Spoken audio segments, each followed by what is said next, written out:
Ce matin vers 11h, 11h15, un ULM équipé de flotteurs, donc un ULM hydro, qui était au décollage sur le Maroni, donc qui était en phase de test, qui devait participer à un raid d'ici la mi-août, a tenté un décollage et malheureusement au cours du décollage, un des flotteurs s'est décroché, ce qui a fait que la machine a basculé et le pilote est tombé à l'eau. Heureusement sans gravité, puisque le pilote est sain et sauf, et la machine est en train d'être extraite du Maroni.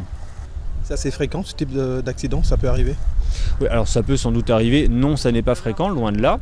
Nous avons des plans qui sont prévus par l'autorité administrative dans ce cadre-là, le plan SATER, sauvetage aéroterrestre, qui prévoit différentes phases de recherche des machines disparues, etc.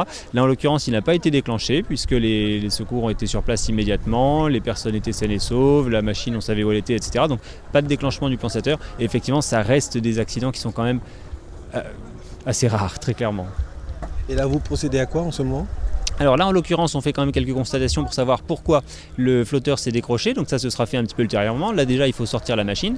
Et puis, la brigade de gendarmerie des transports aériens nous donnera son appui technique pour procéder à l'enquête, pour recueillir les éléments, autant du pilote que les éléments mécaniques, pour expliquer pourquoi cet accident a pu avoir lieu, tout simplement. Plus de peur que de mal. Oui, complètement, fort heureusement. C'est la même, non? Non, c'est pas la même.